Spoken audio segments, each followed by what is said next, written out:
کہتے ہیں ایک بادشاہ تھا، وہ کسی پہ خوش ہو گیا تو اس نے اس کو کہا کہ تم میرے محل میں داخل ہو جاؤ اور شام تک جو میرے محل سے تم اکٹھا کر سکتے ہو تم اس کو جو ہے وہ اپنے لیے لے کے جا سکتے ہو۔ تو وہ جب محل میں داخل ہوا اس نے دیکھا کہ انواع و اقسام کے کھانے ہیں، طرح طرح کی چیزیں ہیں اور عالی نصب بستر لگے ہوئے ہیں، گاؤ تکیے لگے ہوئے ہیں اور ہر طرح کی انسانی طبع کو لبھانے والی چیزیں موجود ہیں، نفس کے تلذذ کے لیے سارے سامان موجود ہیں۔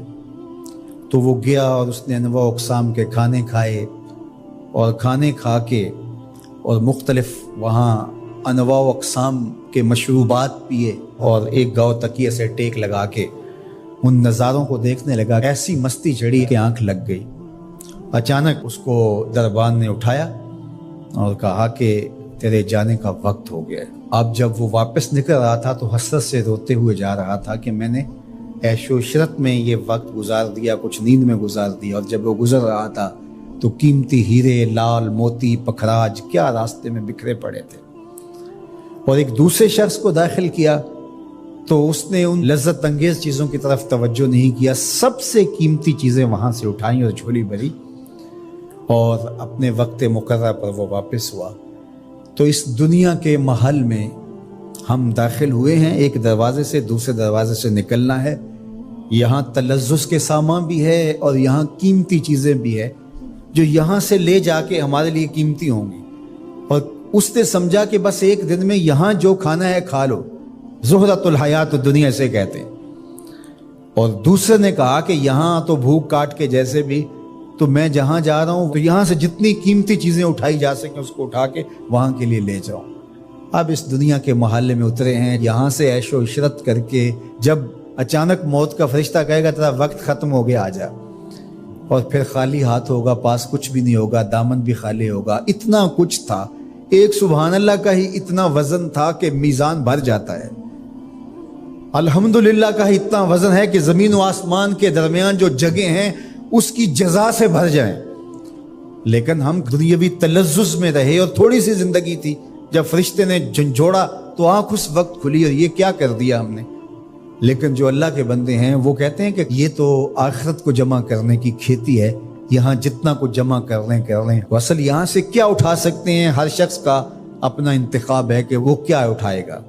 اپنے لیے وہ ابدی چیزیں اٹھائے گا جو ان کے لیے ختم نہیں ہوں گی، یا وہی کھا کے وہی چھوڑ کر کے اور اچانک مستی میں چلا جائے گا اور پھر فرشتہ اس کو جھنجھوڑ کے کہے گا اٹھ تیرا وقت پورا ہو گیا ہے۔ اللہ اکبر۔ فرمایا ہر شخص جب صبح کرتا ہے تو اپنی سانسوں کے ذریعے سے کچھ خریدتا ہے۔ اب اس کی مرضی ہے، چاہے آزادی خرید لے، چاہے گرفتاری خرید لے، چاہے خیر حاصل کر لے اور چاہے شر حاصل کر لے۔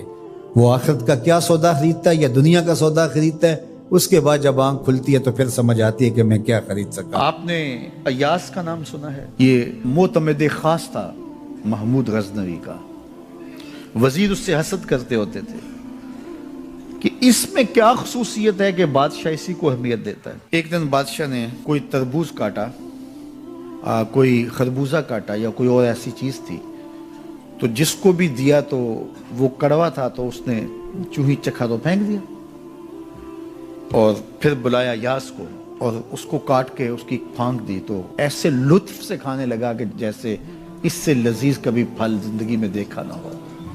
تو سارے اندر ہنس رہے تھے، ایک دوسرے کو آنکھوں سے اشارہ کر رہے تھے، یہ دیکھو بے وقوف۔ تو بادشاہ رک گیا اور کہا کہ ایاز یہ جو فروٹ تم نے کھایا ہے یہ میٹھا تھا یا کڑوا؟ کہا بادشاہ سلامت کڑوا۔ تو کہا پھر اتنے ذوق سے کیوں کھایا؟ کہا کہ اس ہاتھ سے میں نے میٹھی نعمتیں کھائی ہیں، آج کڑوی ملی ہے تو تھوک دوں؟ کہا ایسا نہیں ہو سکتا، تو میاں کڑوا ہو تو وہ بھی قبول کیا جائے، نفس پہ شاک ہو۔ کڑوی وہ چیز ہوتی ہے جو نفس پہ شاک ہوتی ہے، نفس کرنا نہیں چاہتا، لیکن اس کے باوجود تمہارا دل کہے نہیں یہ مالک کی طرف سے ہے۔ سخت سردی ہے، گرمی کی شدت ہے، پانی ٹھنڈا ہے اور موسم سرد ہے، پانی گرم ہے اور موسم بھی گرم ہے، رات کا پچھلا پہر ہے، تھکے ہوئے ہیں، لیکن آپ اس کے باوجود بھی اپنے رب کے حکم کو بجا لاتے ہیں. نفس پہ شاک ہے لیکن سینے میں ٹھنڈ ہی نہیں پڑتی جب اس کے حضور سجدہ ریزی نہیں کر لیتے. تو اس کے حکموں کو بجا لانا اور اپنے نفس کو پیچھے کر دینا اور اپنی خواہشات کے گلے پہ چھری پھیر دینا اور مالک کی رضا میں اپنے آپ کو گم کر دینا، یہی زندگی ہے اور یہی بندگی ہے. تو اس لیے مجھے اور آپ کو اس بات پہ غور اور تدبر کرنا چاہیے کہ ہم اس مختصر زندگی کو اللہ کے احکام کی مطابقت میں گزارنے کا عزم کریں. وہ بات چھوٹی سے چھوٹی ہو یا وہ بات بڑی سے بڑی ہو، وہ احکام ہماری زندگی کے اندر نافذ العمل ہو. میں پھر وہ بات کہوں گا جو بار بار کہتا ہوں کہ میرے بزرگ ہم سے کہا کرتے تھے، یہ نہ ہو کہ لوگ تمہیں پوچھیں تم کون ہوتے ہو اور تمہیں بتانا پڑے کہ ہم مسلمان ہوتے ہیں.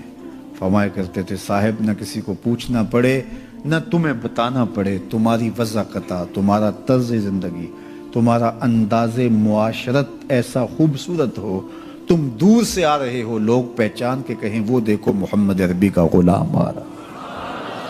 تم شکل سے پہچانے جاؤ، تم کردار سے پہچانے جاؤ، تم وعدے سے پہچانے جاؤ. کتاب کا نام ہے بشر القیب فی لقاء الحبیب. حضور علیہ السلام کی ملاقات کے حوالے سے یہ کتاب امام سیوطی علیہ رحمہ کی مصنفہ ہے. اس میں ایک واقعہ انہوں نے لکھا کہ ایک شخص قبر میں اترا اور نکیرین آئے اور انہوں نے سوال و جواب کا سلسلہ کیا، من ربوں کا، ما دینوں کا. اچھا، اس کی داڑھی میں چند بال سفید تھے جن کو وہ مہندی لگایا کرتا تھا.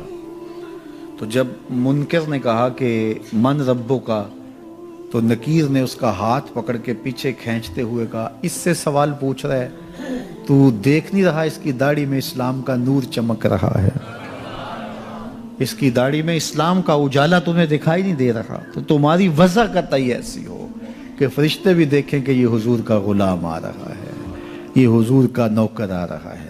نور آنکھوں میں تو